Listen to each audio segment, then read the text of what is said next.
Ladies and gentlemen, welcome back to another video by yours truly. It is that time of the month. Sentry Tower released the revenue for the month of July, which is also Zenless Zone Zero's debut launch, and the numbers might appear to be quite shocking to a lot of people who look at them as a first impression of just, taking a gander.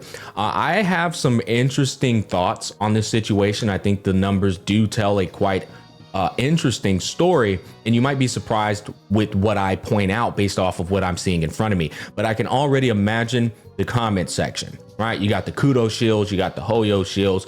Wuthering Waves, look at it. It didn't even get in the top 5. It's not a part of the big 4. It's a big failure. It's a big flop. And then you got the Hoyo cucks, bro. They're like, see, you guys, you were doom posting Zenless Zone Zero, and look at it now. It's number 1. It's so freaking obvious. It's so easy to predict what people are gonna say. I'll tell you right now, this video will probably get over 1,000 comments. I'll tell you that right now. It'll probably land between 30 to 40,000 views, but it'll get over 1,000 comments, which is a lot of comments for that kind of volume. Anyways, without further ado, I want to look at the main topic here, and then I want to also take a gander at some of the other games that I feel have been moving up or moving down. Let's get into it. Before we go any further, I just want you guys to know I do not have a hat in this race, and I do not care who's number 1, who's number 2, who's number 3. I merely like to look at the metrics and information presented in front of me with a rational and objective sense of mind. So know that whatever I say has no vitriol feelings attached to it. It's just merely commenting on what I see in front of me. I know y'all might think you don't have to say that, Smack, but there's some weird motherfuckers in this community who really take this shit to heart, believe it or not. That said, a lot of people might be thinking Zenless Zone Zero absolutely crushed it. In fact, let's go to the combined revenue so we can see. I do want to talk about a couple of talking points here, but combined revenue wise, Zenless Zone Zero made pretty much $100 million in 1 month. A lot of people were like, oh my God, that's insane, right? People are looking at Wuthering Waves, seeing 46 million drop down to 29 million. And thinking, oh, it's falling off, it's not doing good. I know some of y'all are mature adults and you understand that 30 million in 1 month is far from that, but some people actually think it's falling off. I want to give my thoughts on what I see before me. Here's some factuals, guys. If we go and take a look at the months before, let's look at March, okay? In March, Honkai Star Rail between China and global made $150 million, pretty much roughly. Genshin Impact made another $68 million, right? So we take that 150 plus 68, that's over $200 million in the month of March. In the month of February, 90 million from Honkai Star Rail, and then Genshin Impact plus these two combined is looking at pretty much 90 million as well. That's $180 million in the months of February and March. Oh, well, that's just March and February, Smack. Okay, let's look at the other months. Let's look at April. In the month of April, Genshin Impact made 82 million China, and then another 36 million in global. That's over $100 million. Honkai Star Rail, over $100 million. That's over 200 million in revenue in the month of April. Bear with me here. All of this is going to make perfect sense. Now let's go to May. In the month of May, Honkai Star Rail, that's $87 million. Genshin Impact, that's, that did horrible that month, but still. 50 million plus 87, that's $137 million. We'll put that as the bottom. And then finally, I want to look at the month of June. In June, this is where the game got froze for, let me pull that back up, sorry. This is where the game got froze for 3 days, allegedly. I don't know if that's true or not. Maybe it is, maybe it isn't. But the community was like all in agreement with it, so maybe it has some merit to it. Regardless, in the month of June, Honkai Star Rail made $95 million. Genshin Impact made 67. We're at $160 million there, right? That's $162 million. Now I can get to my point. When we look at the debut launch of Zenless Zone Zero, which is the strongest month of a game, usually, it made 96 million. But what happened to Genshin and Honkai? They fell off a cliff. 50% drop in revenue. Dude, that's a massive, dude, that's cut in half.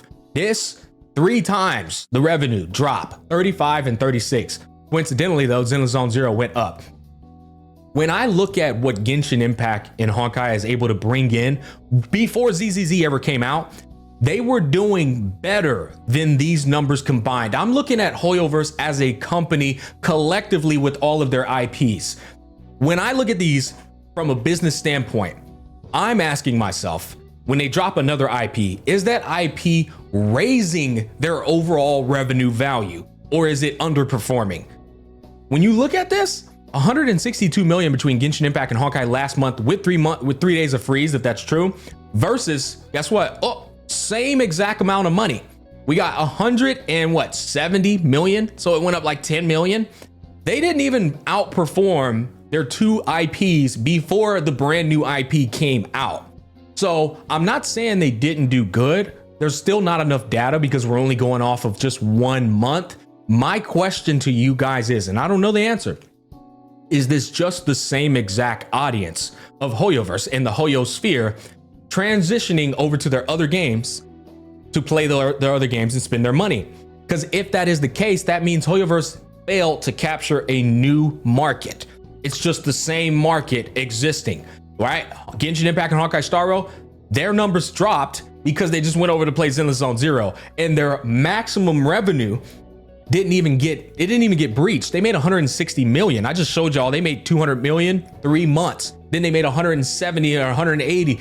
They can't even outperform what they were doing before the new IP came out. So did it really succeed is my question to you guys. I'm not saying that the shit, I'm asking you. I'm genuinely asking, did it actually succeed? Or is it just the same people spending the same money? Here's the one pro I can say to you guys. If Zenless Zone Zero increases how often Hoyoverse makes 150 million or more mobile version wise only, strictly speaking, that's a W. That's the worst case scenario, but it's still a W, because what that means is Hoyoverse is now consistently always hitting 150 million because they just got their pre-existing consumers to spend money more often. Oh, you didn't spend in Honkai Star Rail this month because it's a dead patch? Well, you spent in Zenless Zone Zero, right? So they're taking the customer they already have in front of them and just making them spend money more often, which still is an increase in their net profits. Or not net, gross. I get net and gross confused all the goddamn time. Regardless, if they on a bare minimum before ZZZ, they make, I don't know, 70 million bare minimum and 200 million maximum. That's usually the number, the mid max that they go in between. But ZZZ takes their mid from 70 million to 150, and now they always make 150 to 200. That's a W, right? Because now they're always making 150 bare minimum, whereas before they were making 70 bare minimum. That is a W, but at the end of the day, I am looking at that as a filler game for when their other two games have dead patches. That's one variable. However, this is, again, I would like to say this again, this is just the first month. What if in month 2, month 3, month 4, month 5, you see Genshin Impact and Honkai Star Rail revenue numbers jump back up to the 70s, 80s, 90s, and 100, and then you still see Zenless Zone Zero hitting 90 million or 80 or 70 million, because any of those are very sizable numbers and figures. If that month comes where you see Honkai and Genshin perform high like they normally do, and you see ZZZ still performing high, now we have the answer that ZZZ has absolutely crushed it. They've targeted a brand new market and captured a new audience, because now Hoyoverse is making more money than they've ever made before. You see, when I look at this, I look at it as, let's say a YouTuber averages 20 million views a month, right? And then the YouTuber decides to implement in this new format of presenting their content. And now they go from averaging 20 million a month to 21 million a month. That means the new content presentation actually increased their overall volume of performance, which means that's a W. That's how I'm looking at Zenless Zone Zero. But if the YouTuber averages 15 to 20 million a month, and then they bring in this new presentation format that makes them go from averaging 15 to 20 to 17 to 20, well, now that's still a W. What they did still increased their overall average volume of performance. Ultimately, what I'm trying to tell you guys is it's actually too soon to look at that as a success based off of what I'm looking at. Because based off what I'm looking at, it's actually not a success. If anything, they barely even broke even on what they do with their other two games. It might even be a bit of a failure. But as time goes by, time will tell if this was a new audience and Genshin and Honkai just had a bad month, or if it's just them competing with themselves in a bad way, right? Or they're always going to have an increased minimum performance. I hope that makes sense. It's kind of hard to explain, but that's my thoughts on this. I don't really look at it as Zenless Zone Zero killed it. I looked at it as Zenless Zone Zero just has the same damn audience. Now, I will tell you, as usual, if we go over here to the separate, China did 66 million of that 96, which is fucking ridiculous. And then when you look at Honkai and Genshin Impact's China versions, which where the hell is that even at? Here we go. Honkai Star Rail, dude, it dropped from 60 down to 16, bro, in China. That is insane. And what that tells me is that China's trendy as hell and just jumps on the next popular Hoyo game. That's what that tells me. When I look at Genshin, it's the same thing, 38 down to 19. What the I mean, this is way worse though. But you take these numbers and just plug them in here and then boom, there you go, right? Global in China are almost a 1-to-1. That never happens. This never actually happens, but it did. So I think these numbers are quite telling in the direction that I am kind of like painting it in. But at the end of the day, again, I'm not stating this as facts. I'm merely commenting on what I see and taking it as face value. Now I want to move on to Wuthering Waves though, because Wuthering Waves dropped big time in global and it dropped in China barely though. It actually barely moved in China when we compare to how bad it dropped globally. That's actually pretty interesting. What I will say about Wuthering Waves is based off of what everybody has told me, it's just horrible to play on a mobile device. I've always been of the firm belief that Wuthering Waves is more successful on console than any of these other games are, because it's just more, or I'm sorry, not console, PC. It needs to drop on console, PC, because it's just more of a mechanically savvy game on a PC, way more so than the other titles. So it sucks that you can't look at PC sales on this, revenue chart, but it is what it is. That said, if you think Wuthering Waves is failing, I would like to go back to that same exact argument I just told you guys. Wuthering Waves, when we look at where it used to be, Kudo as a company, we scroll down here, where the hell is Punishing Gray? Look at Punishing Gray Raven. Punishing Gray Raven was barely scraping for 1 million in profits not too long ago. I'm actually impressed that it's almost at 3 million right here, because Punishing Gray Raven just wasn't making any money for the last couple of months. You can go back to the other revenue charts and look, I'm not making that up. Good job on PGR this month for killing it, by the way. It went up to 3 million. But what I'm trying to tell you is Kudo Games, this is where they lived before Wuthering Waves. Okay? They're over. Their maximum profits were like 1 million, 2 million, 3 tops. Tops, guys. They are up here after Wuthering Waves, making not 1, not 2, not 3 million, but 46 million with 3 of the days froze or whatever. And then 30 million, bro. They're making 70 fucking million dollars from 1 to 2 to 3 million. That's like 1,000% that's 3,000% increase. It's insane. So this game and the company as a whole collectively, bro, they're like a stock that's shooting straight the fuck up right now. They're ecstatic. They are happy. They are dancing around the fire, bro. So although Wuthering Waves dropped to 30 million, that's still 30 million from 3 million. You see what I'm trying to tell you? This company is killing it. And I would like to express to you guys, they have nowhere near the exposure that Hoyoverse has as a company. They don't have the exposure. I want to compare it to the YouTube scenario again. My YouTube channel, its exposure is nowhere near the exposure of a massive channel like Moist Critical. I don't reach the audience that he reaches with my channel. So you can't say, oh, that guy's growth is doing way better than yours if he only went from 1 million to 1.1 million in terms of a viewership or something. But I go from 10,000 to 60,000 views in viewership per video.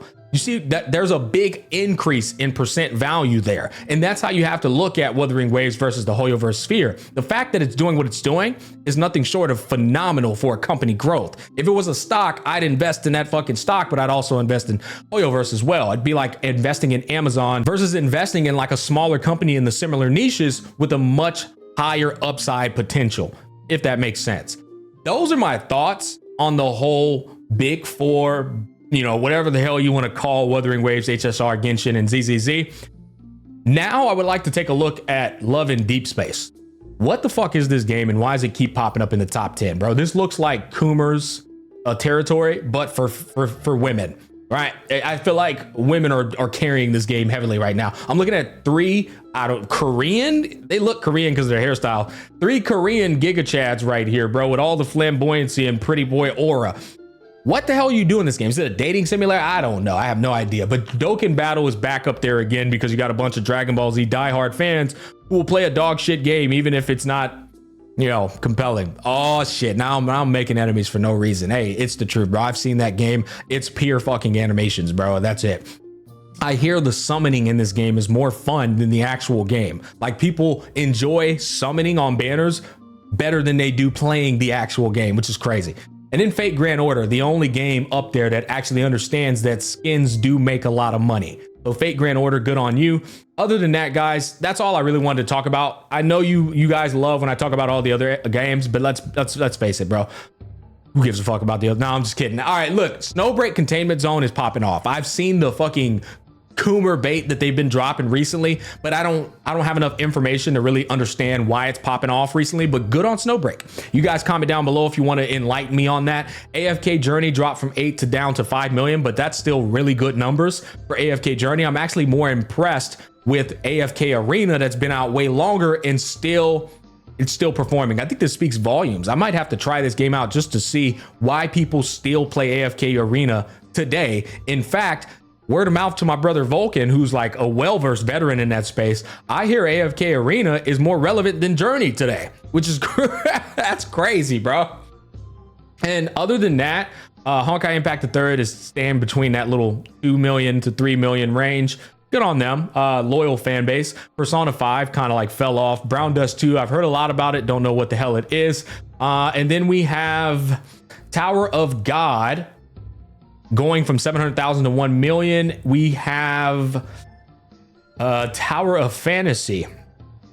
Can't even crack 1 million these days. That's crazy. But they got Neverest to Everest, or is it Neverness to? I mean, they need to change that goddamn title, bro. I'm gonna keep it a buck, bro. All right, look, yeah, change the damn title. That shit is extra. NTE, their newest IP coming out that looks really, really good, to be honest with you. Other than that, that's all I pretty much care about, guys. Thanks for watching. Let me know your thoughts down below. Again, guys, I don't state all of this stuff as facts. I'm merely like commenting on what I see. But yeah, peace.